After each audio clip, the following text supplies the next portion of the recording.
доклад о обеспечении информационной безопасности детей в Республике Саха-Якутия. Большое спасибо, что отозвались. Здесь сегодня у нас находятся специалисты именно в сфере, которые работают с детьми, в сфере IT, информации и безопасности детей. Но в начале нашего круглого стола сегодня мы хотим провести торжественную церемонию подписания соглашения о сотрудничестве и взаимодействии между Министерством образования и науки Республики Саха-Якутия и общественным движением Союз женских организаций Республики Саха-Якутия. Союз женских организаций является региональным отделением Союза женщин России, и по указу президента Российской Федерации Владимира Владимировича Путина на территории Российской Федерации экспертами в области реализации национальных проектов является Союз женщин России. И по указу президента мы контролируем и помогаем в реализации, экспертируем. Это 5 национальных проектов. Это культура, образование, здравоохранение, демография и экология по 5 направлениям. И сегодня мне очень приятно, что у нас будет подписано соглашение о сотрудничестве по реализации национального проекта образования в Республике Саха-Якутия с нашим Министерством образования и науки Республики Саха-Якутия. Разрешите предоставить слово министру Владимиру Анатольевичу Егорову. Уважаемая Анжелика Егоровна, уважаемые участники, особенно участницы сегодняшнего нашего круглого стола, мне очень приятно сегодня подписать наше соглашение, находиться в вашем обществе, женщин. Вот, действительно, я как человек, у которого в семье 4 женщины, а мужчин, кроме меня, больше нет, да? Я очень четко понимаю роль женщины в семье и в обществе. Так? И, конечно же, в реализации национальных проектов и образования, и национального проекта демографии, в котором мы тоже на самом деле работаем, по которому наше министерство, да, в части столицы детских садов, в части учебно-консультационных центров, вот, тоже, я думаю, мы будем сотрудничать. А сегодня мы подписываем наше соглашение в рамках только национального проекта образования. Это наш, конечно, наш основной проект. Мы 9 федеральных проектов из этого, из 10 в рамках этого национального проекта именно мы являемся ответственными. Да? Ну и, как вы знаете, многое делается. У нас создаются точки роста, различные центры. Вот, сегодня буквально утром я побывал в Кабардинской средней школе, где провел урок цифры по большим данным. Вот, тоже очень интересно. И, конечно же, я рад с вами сотрудничать, тем более, что я вижу здесь действительно те, которые реально работают с нами, да, по своим направлениям.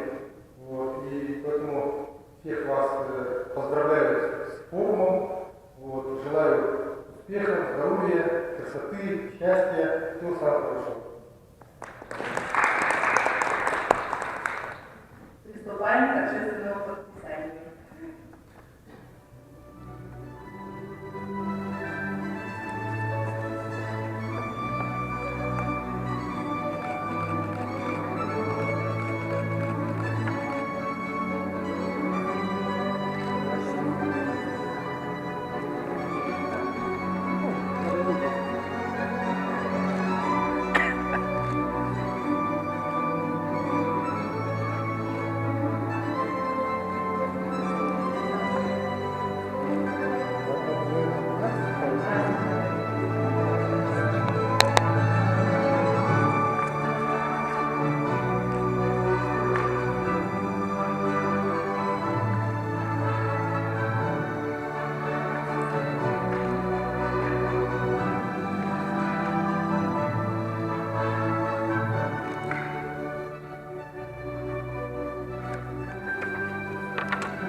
Добрый день, еще раз, уважаемые участники круглого стола.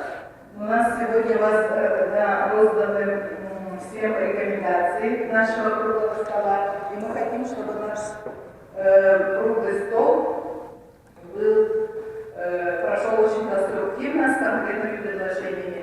И дальше хочу представить второго модератора круглого стола. Это уважаемый Александр Григорьевич Подголов, который имеет колоссальный опыт работы с молодежью, с детьми и является председателем Ассоциации подростков. Поприветствуем. Да, пожалуйста, пару слов. Я всех приветствую, добрый день, и я надеюсь, что от нашего круглого стола будет реальный результат и помощь. Сейчас разрешите предоставить слово, и вообще я предлагаю выступающим не более 5 минут, и конкретно уже пойдем по рекомендациям, потому что сегодня собрались все специалисты, можно сказать, которые могут нам предложить хорошие действенные предложения.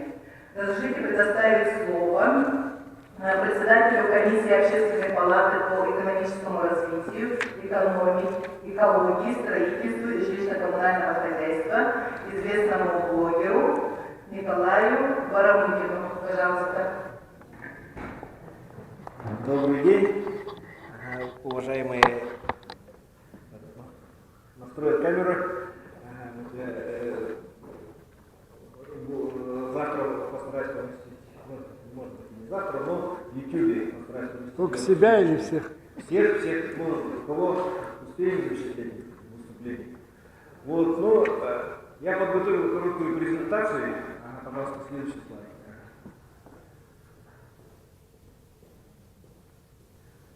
Вот, то есть интернет это практически сейчас нерегулируемая среда. Это дикий запад, практически ни одни законы, ни одни правила в интернете до сих пор полностью не действуют. Но зато это новый фронтир, это новая грань развития технологий, которая позволяет человеческой цивилизации двигаться дальше. То есть и поэтому, соответственно, требуется защита и безопасность наших детей. Пожалуйста.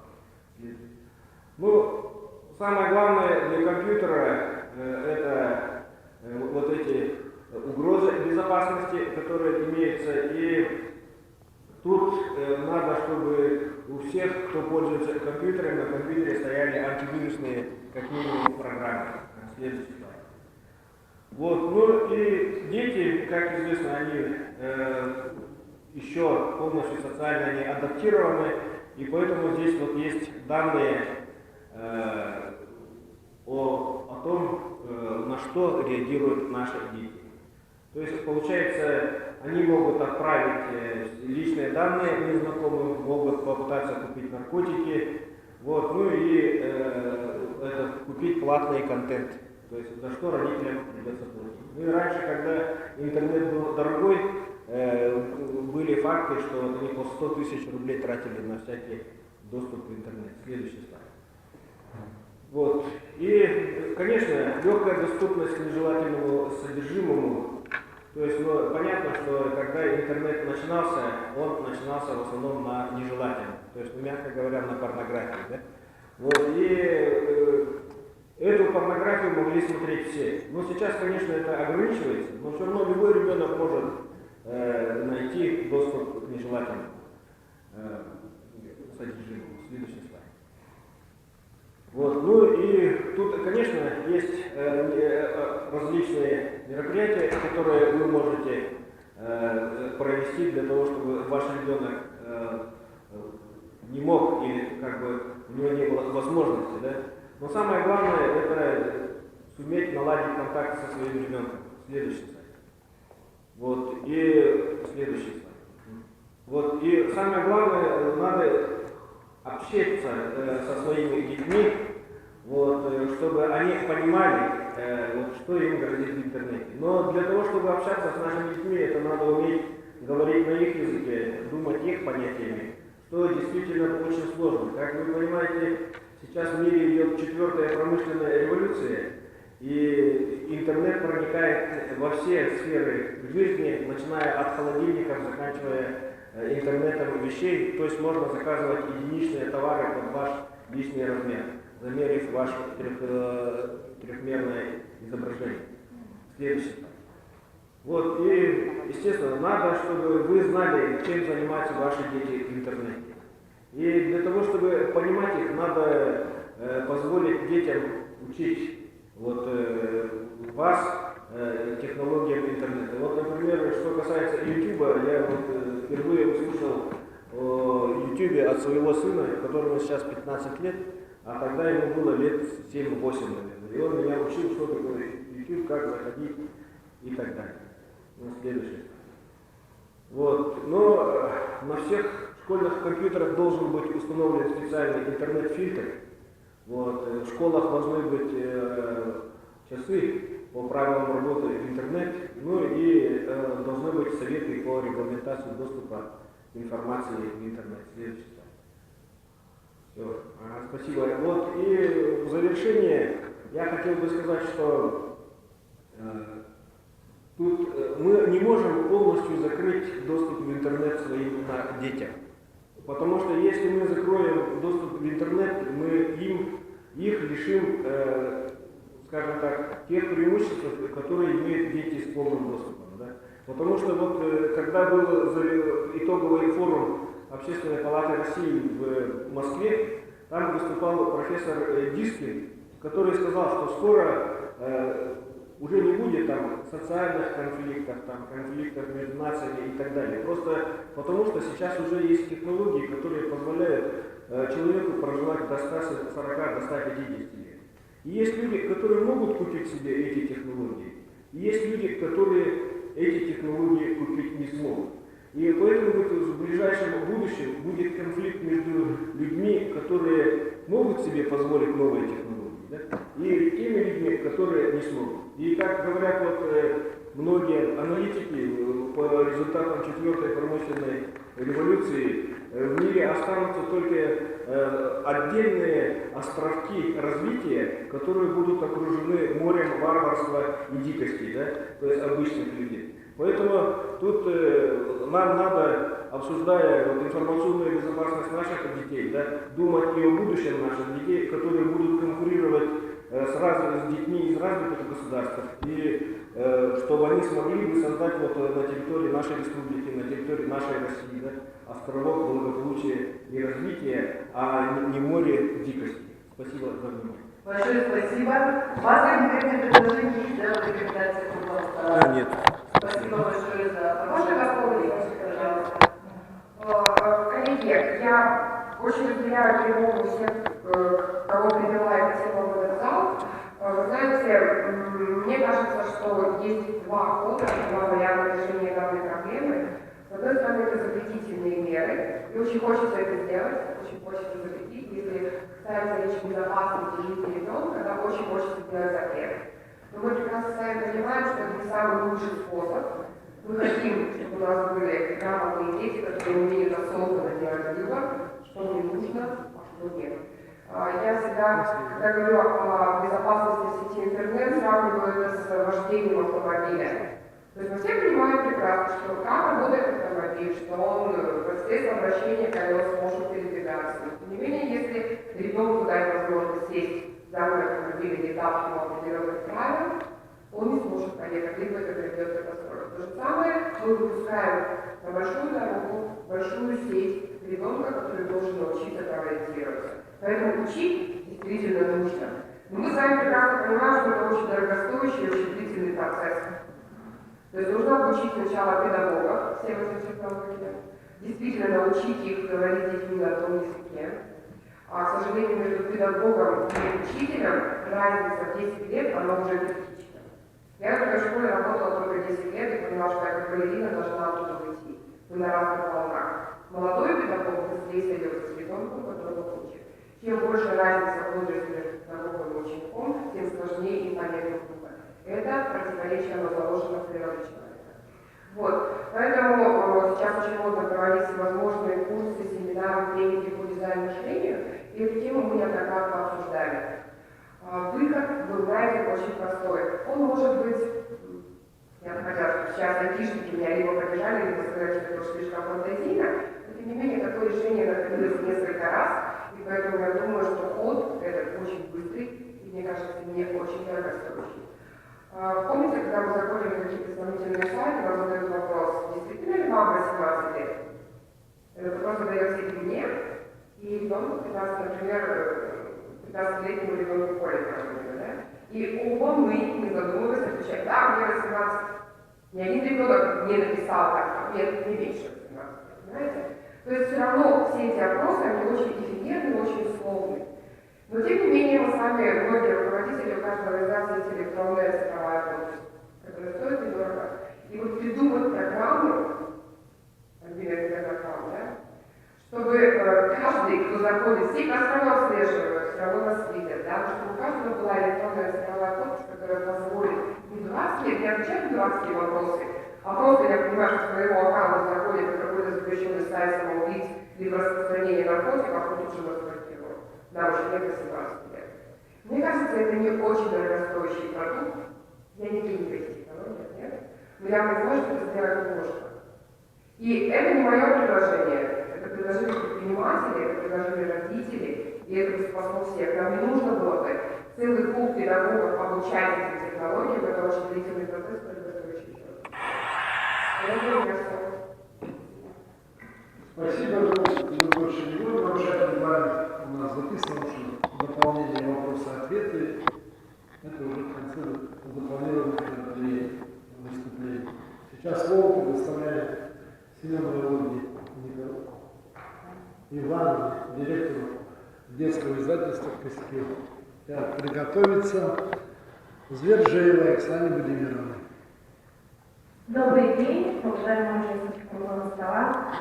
Во-первых, знаете, я сегодня принимаю участие в качестве руководителя той площадки, на которой у нас должно вращаться информационное поле для детей республики. Это, во-первых, и во-вторых, представлять за пределы республики достижения детей, успехи детей и успех каждого родителя. Пожалуйста, следующий слайд. В марте этого года было проведено социологическое исследование по каналам распространения информации. И здесь мы видим, что печатные издания занимают наименьший объем получения информации. Это 14% в городских местностях, 12% по республике и 11% это села. К сожалению, детский контент у нас сейчас сохраняется в преобладающем большинстве на важных носителях. Это детские журналы «Чуранчик», «Колокольчик» и детские газеты «Каскиль» и «Юная Севера». Следующий слайд, пожалуйста. По республике Саха у нас проживает, как мы все знаем, 61 997 детей дошкольного возраста и школьного возраста 142 тысячи детей. Это наша целевая аудитория. Следующий слайд. По госзаданию мы доводим до читателей 2800 экземпляров газеты «Кескиль», «Юности Севера» 900, «Чуранчик» 2800 и «Колокольчик» 900 экземпляров. Следующий слайд. Поэтому мы принимаем решение, и сейчас мы этот процесс называем конвертацией, частичной конвертацией процесса формирования информационного потока и делаем новую концепцию и стратегию развития детского издательства «Кескиль» имени Николая Егоровича Мординова. И как мы видим работу издательства? Мы видим работу издательства в качестве детского центра эффективного пиара. Мы должны помочь детям формировать свое общественное мнение с учетом мнений родителей и педагогической общественности. Мы должны помогать и должны стать тем инструментом, который бы обеспечило детям прожить целостную жизнь. Следующий слайд. Для этого мы для начала сделали структурную реформу. Если раньше в детском издательстве было только 2 редакции для издания печатных журналов и газет, Сейчас у нас в издательстве работает отдел цифровой трансформации и редакция сетевых изданий. И, конечно же, отдел маркетинга и логистики. Следующий слайд. У нас стоит задача до 2024 года обеспечить стабильное доведение информации для детей в количестве 52 тысяч в год. Мы решили разделить потоки информации по 3 возрастным категориям: креативную информацию, современные компетенции и долгосрочное доверие. В направлении долгосрочное доверие мы приняли решение разработать именно для педагогов и родителей. У нас уже есть социальные партнеры, которые начали работу по направлению менторства. Следующий слайд. Поэтому в этом году, уже в конце года, мы разделились, и сейчас 70% информации мы доводим по диджитал форматам. По периодической печати мы распределили 12%, это наши существующие печатные издания. И мы работаем на площадках, на апробационной площадке Дворца детского творчества в городе Якутске. Занимаемся по 3 кружковым направлениям. Это рисунок, анимация, видеосъемки и видеомонтаж. И третье направление – это видеоблогерство. Стоит отметить, что эта апробационная площадка даст нам возможность масштабировать это направление работы по всей республике и обеспечить детей тем контентом, который будут производить дети с участием наших тьюторов. Следующий слайд. Что нам необходимо для этого сделать? Конечно же, создать коллаборационные механизмы. Сейчас мы находимся на стадии именно создания этой системы.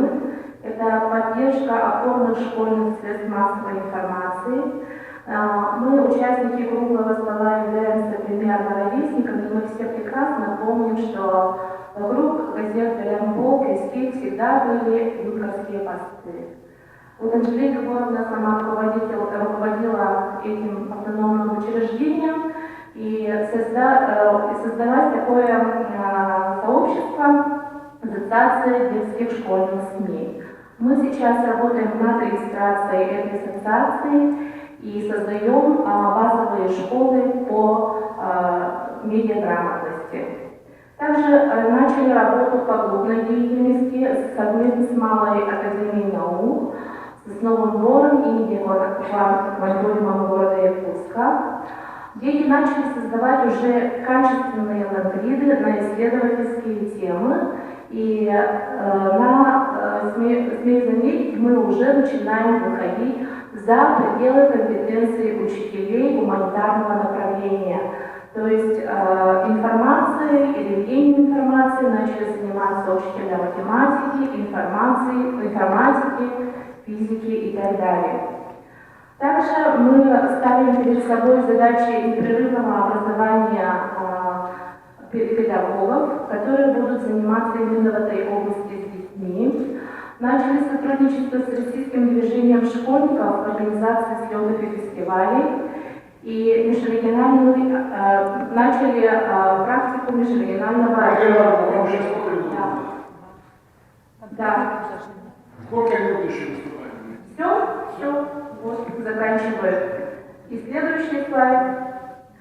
В этом году мы также занимаемся регистрацией товарного знака, чтобы детям было проще продвигать свои продукты. К сожалению, до сегодняшнего дня в республике не было зарегистрировано ни одного товарного знака на информационном поле. Все. Спасибо. Следующая выступающая Свержеева Оксана Владимировна, начальник отдела Министерства внутренних дел. Я напоминаю, 5 минут. Уважаемые участники круглого стола, социально-экономические преобразования, стремительное развитие информационных технологий оказывает значительное влияние на состояние структур. На сегодняшний день представляет угрозу лица, целенаправленно вовлекающих детей и молодежь в совершение противоправных деяний. Отмечается активность пользователей сети интернет по дистанционному и виртуальному вовлечению детей и подростков в группы антиобщественной направленности, дестабилизации молодежи, призыву о нападении, преследовании учащихся педагогов образовательных организаций, участии в несанкционированных митингах. Так, например, в октябре оперативными подразделениями в сети интернет выявлены деструктивные группы на территории республики. Это битые гопники, казуальные хулиганы, пропагандирующие агрессивное преследование детей в социальных сетях. Подростковая преступность начинает приобретать отчетливо выраженный насильственный характер. Тому свидетельствуют статистические данные об увеличении корыстно-насильственных преступлений, совершенных несовершеннолетними на территории республики. Случаи травли сверстников друг другом, издевательства и унижения сопровождаются видеосъемками на гаджеты и размещаются в сети интернет. В силу возрастной особенности несовершеннолетние подвержены влиянию идеологии, норм и ценностей преступного мира, различного рода неформальных объединений, в том числе экстремистского толка. Наиболее распространенные на территории России получили деструктивные субкультуры, это АУЕ, скулшутинг, кэжуал, отмечающие высокой степени криминализации подростков и представляющие угрозу общественности. Данные сообщества формируют у подростков отрицательное отношение к закону, разрушительно действует на сознание и нравственность молодых людей. При определенном руководстве могут стать боевой единицей для проведения протестных акций, массовых беспорядков, преступлений и экстремистских проявлений. В прошлом году данные сообщества были вовлечены 200 подростков на территории республики. Выявлена группа хановцы на территории города Якутска с численностью свыше 100 человек, которые входили несовершеннолетние. Оперативными службами были заблокированы ряд интернет-сайтов. Данные несовершеннолетние все установлены органами системы профилактики, педагогами, психологами, семьями, родителями и несовершеннолетними были проведены профилактические мероприятия. Активные пользователи были поставлены на профилактический учет в органах внутренних дел, и с ними проводится профилактическая работа. Данные несовершеннолетние были поставлены на профилактический учет за антиобщественное поведение. Деструктивная субкультура, призывающая подростков к насилию в школах, к мнимому чувству поддержки движения скулшутинга, является серьезной угрозой на сегодняшний день. С февраля 2017 года и по настоящее время на территории России зафиксировано 35 происшествий, связанных с нападением на учителей и учащихся. Это с применением холодного оружия, зажигательных смесей и огнестрельного оружия. Вчерашний случай, произошедший в образовательном учреждении города Благовещенска, еще раз подтверждает, что антитеррористическая защищенность объектов образования находится не на должном уровне. В текущем году чрезвычайные происшествия, несчастные случаи, особо тяжкие преступления, суициды среди несовершеннолетних с применением огнестрельного оружия произошли на территории города Якутска, Алданского, Верхнебилюйского, Нелюблинского, Такинского районов. Предшествию чрезвычайных происшествий способствовало элементарное нарушение владельцами правил хранения огнестрельного оружия. Остается только догадываться, какие тяжкие последствия могли далее совершить данные несовершеннолетние. В настоящее время у нас в республике проводится проверка Генеральной прокуратуры. Большое спасибо. Ваше время вышло. У вас есть конкретные предложения в резолюцию? Да. У нас есть предложение. В уставе школы необходимо предусмотреть повышение культуры поведения детей при использовании гаджетов, а также повысить ответственность родителей по установлению контент-фильтров на гаджетах детей. Все, спасибо. Большое спасибо. Оксана Владимировна, очень хорошие конкретные предложения в письменном виде тоже нам передайте, мы обязательно получим рекомендации. Сейчас разрешите предоставить слово Надежде Игнатьевне Андреевой, главному специалисту отдела воспитания, дополнительного образования, Министерства образования и науки. Пожалуйста, 5 минут. Добрый день. день, уважаемые участники круглого стола. Хочу выразить благодарность от имени Министерства образования и науки Республики Саха-Якутия за то, что вот подошли, за то, что вот заинтересованы этой всех нас волнующей темой обеспечения информационной безопасности в сети интернет наших детей. Сейчас я хочу вкратце представить информацию о том, какая работа проводится в системе образования педагогами, начиная с Министерства образования, заканчивая педагогами, и на части обеспечения информационной безопасности несовершеннолетних. Обеспечение информационной безопасности детей и подростков в системе образования Республики Саха-Якутия ведется в соответствии с федеральным законом номер 436 о защите детей от информации, причиняющей вред их здоровью и развитию. Таким образом, в целях обеспечения безопасности в образовательной среде ограничен доступ образовательных организаций в сети интернет. Он осуществляется через прокси-серверы, на котором установлена система контентной фильтрации. Данная контентная фильтрация установлена во всех общеобразовательных и профессиональных образовательных организациях, но, как уже сказала Оксана Владимировна, имеются проблемы. Это программное обеспечение платное, и оно должно ежегодно обновляться. Генеральной прокуратурой, к сожалению, были выявлены нарушения в этой части в наших образовательных организациях. Получается, через школьные компьютеры у нас 100% не обеспечена защита детей.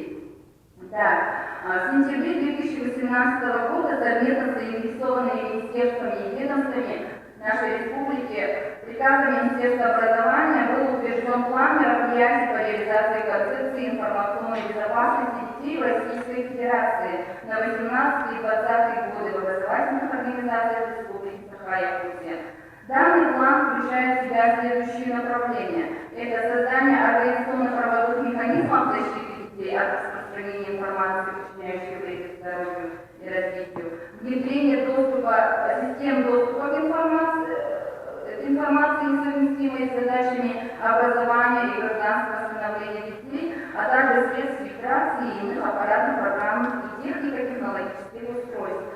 Кроме того, большая работа проводится по повышению правосознательности детей и родителей, профилактику у детей и подростков интернет-зависимости, игровой зависимости и правонарушений с использованием информационно-коммуникативных технологий и формированию несовершеннолетних навыков ответственного и безопасного поведения в современной информационно-коммуникационной среде через обучение их способам защиты от вредной информации.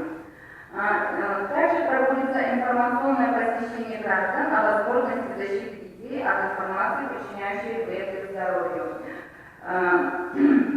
У вас минута еще. Хорошо. Кроме того, хочу остановиться именно на формировании законопослушного поведения. Во всех 36 муниципальных образованиях разработаны и реализуются программы по формированию законопослушного поведения на основе профилактической образовательной программы воспитания ответственностью.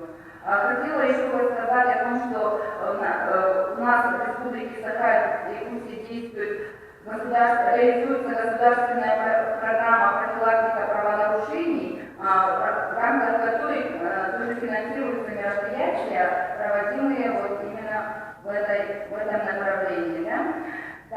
И на основании изложенного предлагаю включить постановление решение нашего круглого стола следующее предложение: привлекать общественные организации, родительские комитеты и заинтересованных общественников к контролю за обновлением контентной фильтрации в образовательных организациях. Это сделать очень просто. Министерством образования контроль не проводится, но только общеобразовательных организаций более 600, проверка проводится специалистами только отдела одного, и мы не можем успевать все это контролировать. Если бы родительская общественность подключилась, просто надо зайти в школьные компьютеры и попробовать зайти на запрещенный сайт. Если